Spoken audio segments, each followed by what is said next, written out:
Hello my dear friends and welcome back to another Bad Batch video. What I tend to do following my full episode breakdown in videos like this is to go into depth about one or two topics from the episode, a small detail that deserves more attention, and today we find ourselves once again talking about Clone CX2.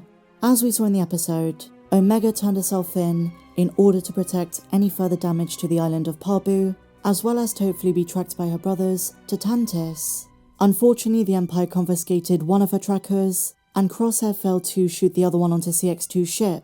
That being said, maybe Omega has a second tracker on her person, because they only checked her once. And considering we found out the Empire was able to make undetectable trackers for clone assassins, maybe somehow Crosshair knew how to implement this. In either case, Omega is in custody, and CX2 is bringing her back to Hemlock.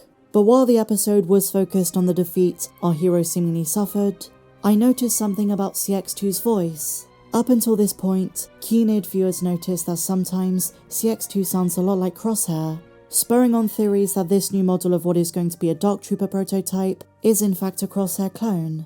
Others have said sometimes he sounds like Tech, and in episode 11, Point of No Return, these similarities were certainly amplified. Almost as if D. Bradley Baker was asked to combine the voices of the two, and is it possible that this model of CX operative is a combination of both?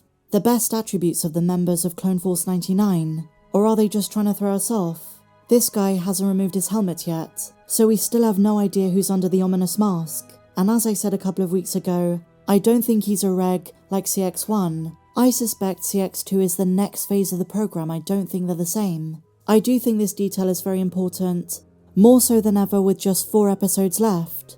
Now there is another massive hint fans have noticed in the most recent episode, and that is the wording that the clone CX2 uses. He repeats a line that Tech said in the second season.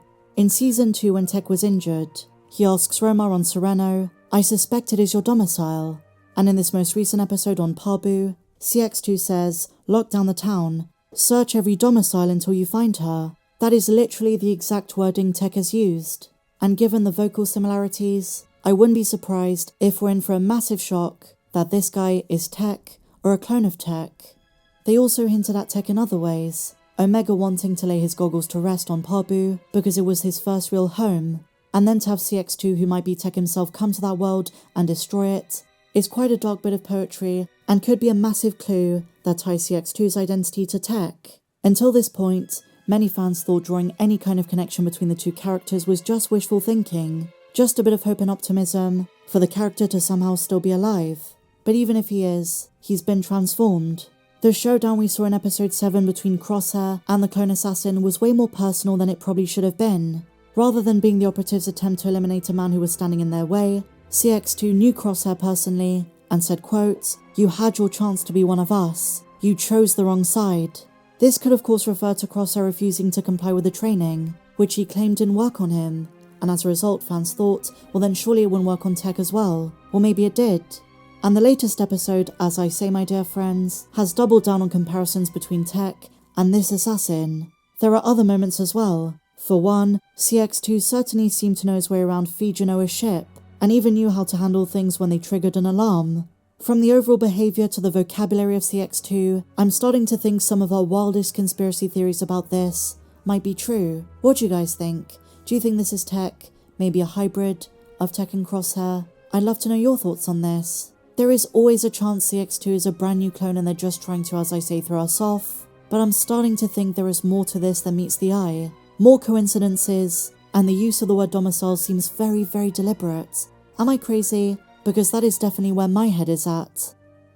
Now another really interesting aspect of this episode, but also the most recent 3 episodes I would say, is Omega's potential connection to the Force. Asajj lied when she said Omega probably didn't have any Force abilities, because she knew it was a decision Omega herself had to make. There is one character central to this season that I think indicates Omega does have a strong affinity for the Force in ways we don't yet know, and the key to this is the newest member of the group, Batcher. Omega's bond with the Lurker Hound, on top of the fact she's the one who helped Omega achieve the White Blossom mission, might indicate Omega didn't fail the 3rd test, connecting with nature, because she's already doing that with her new pet. Let me explain. Let me set a couple of things straight. Hemlock confirmed Omega's body is perfect for the replication of a high M count from the younglings, although she herself might not have a high M count. Some have suggested this is a good reason to set aside any Force-sensitive theories, but I disagree. As Asajj Ventress said, it's about training.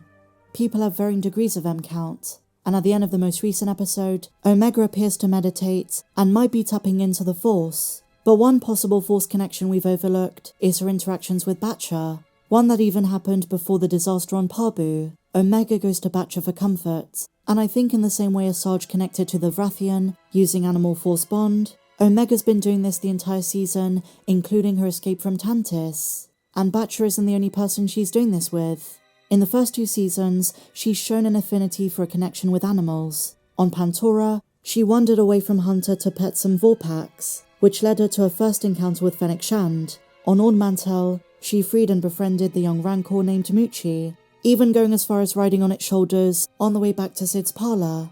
And during the Bad Batch's first visit in Season 2 to Pabu, she played with the lemur-like Munyo creatures. But the most significant animal in Omega's life is Batcher. Batcher was the smallest of the Lurkerhounds kept in captivity on the Tantis base, and during Omega's imprisonment, one of her duties was feeding the Lurkers.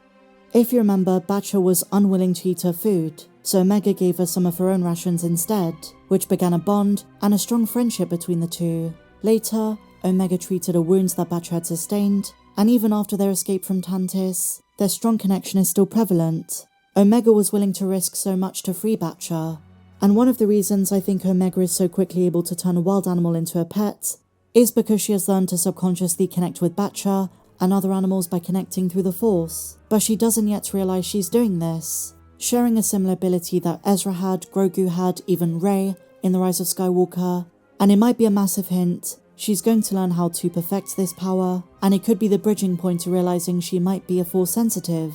One prediction I made back in 2021 that I'm going to stick to and reiterate is even if Michelle Ang said the ending of Season 3 has changed, I can't imagine them killing Omega off. So I do believe even if it's left very open-ended, no conclusion to this season in any kind of concrete way, and if they decide to revisit a character in a few years' time, I think there is going to be allusion to a wider purpose. So the Force-sensitive stuff is still something we need to consider.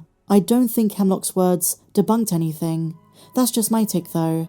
But with that said, my dear friends, share your thoughts on everything we spoke about in the comments down below, and did you enjoy this video? If you did, please be sure to give me a big fat thumbs up, subscribe if you're new, and I'll see you in the next video. May the Force be with you, always.